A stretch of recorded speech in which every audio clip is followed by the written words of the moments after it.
Good morning, folks. Admiral Preparedness here. Yes, I haven't shaved my beard. What we're trying to do today is a little experiment. The experiment is going to be something such as, what if you had to go to your pharmacy to get medicine and the network's down and it's a cashless society? Oh my. What if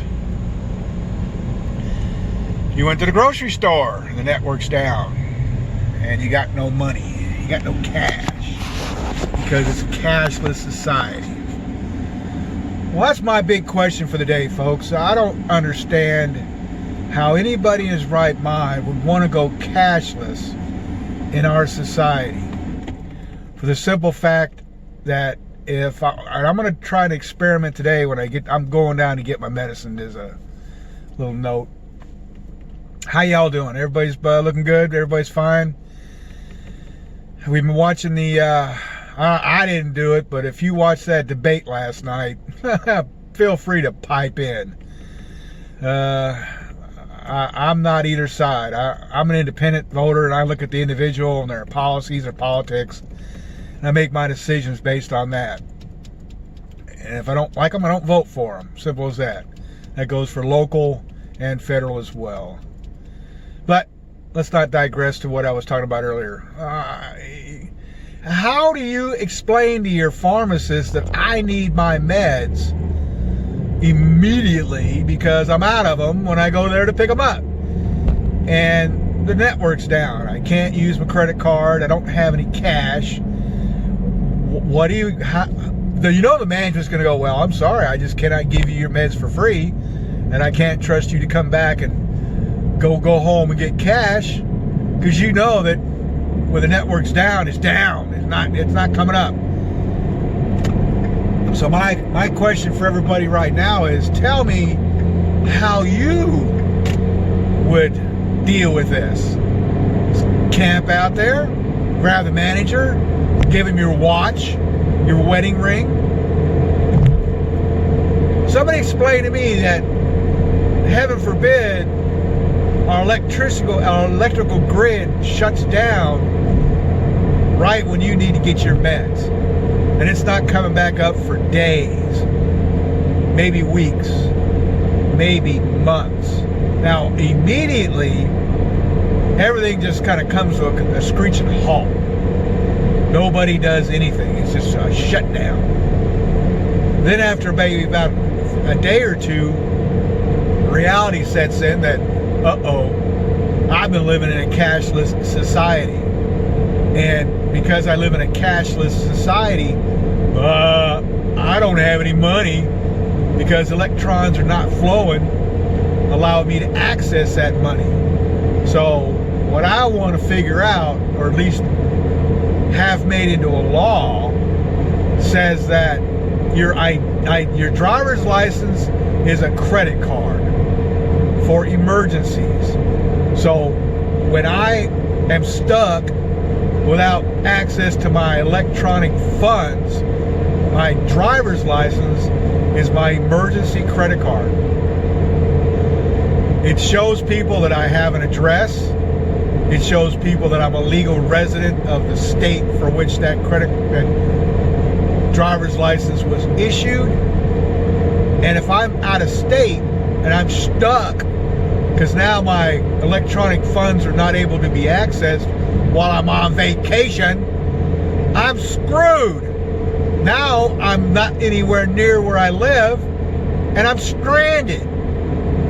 So what I think should happen through FEMA, Homeland Security, state and federal municipalities, and all the other bureaucracies that are involved, have to accept that card as payment as a credit.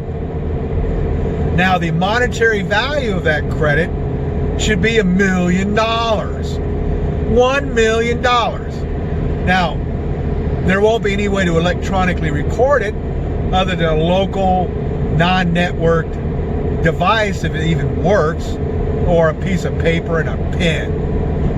Your phone number, your home address, all is recorded, after the event occurs, after the event's done, and it's all said and done, and you're still alive, your money is taken not all at once from your charge account or your credit card account or whatever monetary electronic funds that you have available to you as a debt. Now, what I would love to see it would be paid for by our taxes.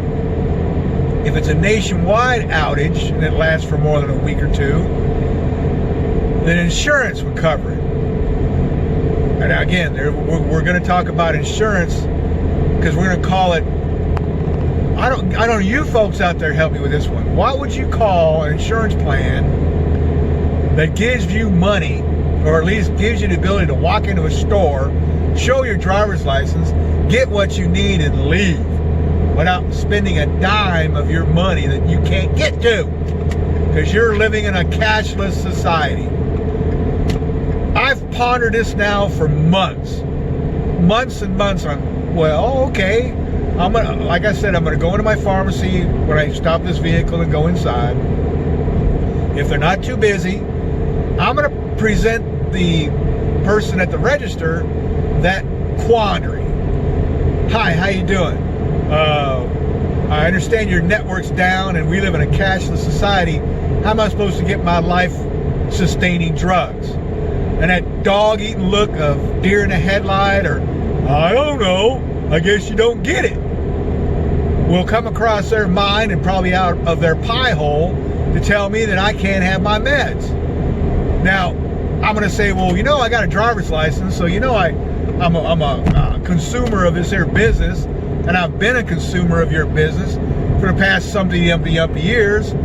How about you just give it to me, write down on a piece of paper the amount of money I owe you, and I get to go on my merry way?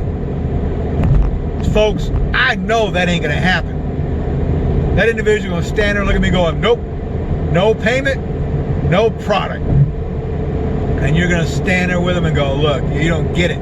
If I don't take this medication, I'll die. And they're gonna say, I'm sorry, unless you got cash, or go. I'll tell you what here, let me have your wedding ring. I ain't giving you my wedding ring. You ain't getting the meds. So now you're into this, you're stuck in this endless loop of money or no money. And nobody's addressing this.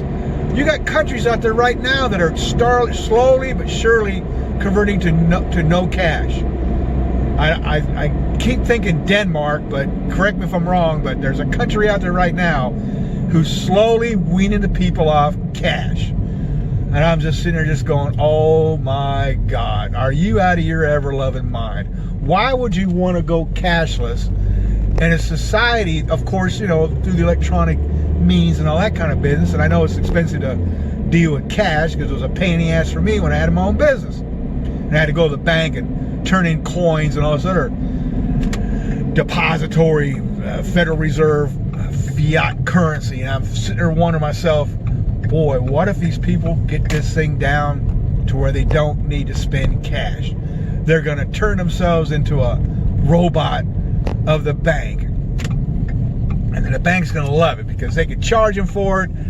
There's all kind of protocols in place, monetary protocols that cost you money if you're a retailer and you use credit.